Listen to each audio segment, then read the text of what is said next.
लग्नानंतर सुनेनं केलं असं, पती बेशुद्ध, सासू सासरे घर सोडून गेले। ही घटना राजस्थान मधील खैरथल तिजारा जिल्ह्यातील किशनगड बास पोलीस ठाण्याच्या हद्दीत असलेल्या मुसाखेडा गावातील आहे। गावातील एका घरात काही काळापूर्वी लग्न होऊन एक महिला सासरी आली होती। घरात संसार सुरू झाला होता। काही महिन्यांपूर्वीच तिच्या आयुष्यात मातृत्व आलं होतं आणि तिने एका गोंडस मुलीला जन्म दिला होता।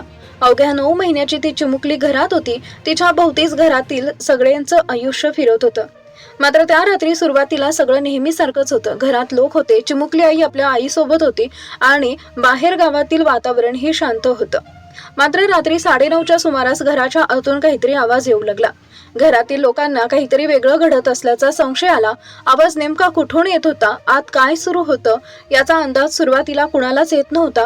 पण काही क्षणातच परिस्थिती इतकी गंभीर झाली की घरातील लोकांनी खोलीकडे धाव घेतली। दरवाजा उघडल्यानंतर जे दृश्य समोर आलं ते पाहून घरातील लोक हादरले। घरातील एका खोलीत 9 महिन्याची चिमुकली होती आणि तिच्याबाबत काहीतरी भयंकर घडल्याचं लक्षात आलं। कुटुंबियांनी तिला वाचवण्याचा प्रयत्न केला। आजोबा आझाद खान यांनी पोलिसांना दिलेल्या तक्रारीनुसार त्यांनी आपल्या सुनेला मुलीचा गळा दाबताना पाहिल्याचा आरोप केला आहे। त्यांनी मुलीला उचलून तिच्या तोंडात श्वास देण्याचा आणि छातीवर दाब देण्याचा प्रयत्न केल्याचंही सांगितलं। मात्र तोपर्यंत उशीर झाला होता। सगळ्यात अस्वस्थ करणारी गोष्ट म्हणजे काही वेळापूर्वीपर्यंत घरात असलेली ती चिमुकली अचानक मृत अवस्थेत पडली होती। घरातील लोकांचा आक्रोश सुरू झाला। घटनेची माहिती इतर काही नातेवाईकांना आणि गावातील लोकांना देण्यात आली। आवाज ऐकून आसपासचे लोकही घराजवळ जमा झाले। काही क्षणातच एका घरातील घटना संपूर्ण गावात चर्चेचा विषय बनली। प्रत्येकाच्या मनात एकच प्रश्न होता, अवघ्या 9 महिन्याच्या या बाळासोबत असं कुणी केलं? मात्र पोलिसांच्या तपासात संशयाची दिशा हळूहळू स्पष्ट होऊ लागली। या प्रकरणात मृत मुलीचे आजोबा आझाद खान यांनी आपल्या सुनेविरोधात पोलिसात लेखी तक्रार दाखल केली। तक्रारीत त्यांनी आपल्या सुनेवरच 9 महिन्याच्या नातीचा गळा दाबून खून केल्याचा आरोप केला। पोलिसांनी या आरोपाची गंभीर दखल घेत तपास सुरू केला। घटनास्थळाची पाहणी करण्यात आली आणि मृत चिमुकलीच्या मृत्यूचं नेमकं कारण स्पष्ट करण्यासाठी वैद्यकीय तपासणी करण्यात आली। इथं आणखी एक महत्त्वाचा तपशील समोर आला। उपलब्ध वृत्तानुसार घटनेच्या काही दिवस आधीही घरात एक गंभीर प्रकार घडल्याचा आरोप कुटुंबियांनी केला होता। आझाद खान यांच्या म्हणण्यानुसार 13 नोव्हेंबर रोजी म्हशींसाठीच्या चाऱ्यात विष मिसळण्यात आलं होतं आणि त्यानंतर म्हशींचा मृत्यू झाला। याआधी घरात आग लावल्याचाही आरोप त्यांनी केला होता। हे दोन्ही आरोपही पोलिसांच्या तपासाचा भाग बनले। त्यामुळे ही घटना अचानक घडली की त्यामागे आधीपासून काहीतरी सुरू होतं असा प्रश्नही समोर आला। दरम्यान मृत मुलीचे वडील कैफ मोहम्मद हे किशनगड बास मध्ये हलवाईच्या दुकानात काम करत असल्याची माहिती समोर आली आहे। घटनेची माहिती मिळाल्यानंतर ते रात्री घरी पोहोचले। घरात काय घडलं आहे हे समजल्यावर कुटुंबाचा दुःखाचा डोंगर कोसळला।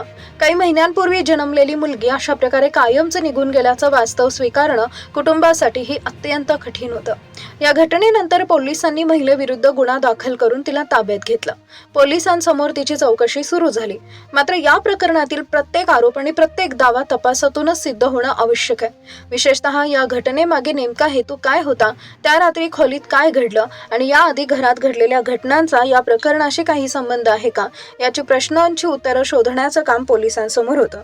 आता या संपूर्ण प्रकरणाचा केंद्रबिंदू एका प्रश्नाभोवती फिरतोय, अवघ्या 9 महिन्याच्या मुलीचा मृत्यू नेमका कसा झाला? कुटुंबातील सदस्यांनी केलेल्या आरोपांमध्ये किती तथ्य आहे? महिलेची भूमिका नेमकी काय होती? आणि या घटनेपूर्वी कथितरित्या घडलेल्या म्हशीला विष देण्याचा किंवा घराला आग लावण्याच्या घटनांचा या प्रकरणाशी काही संबंध आहे का?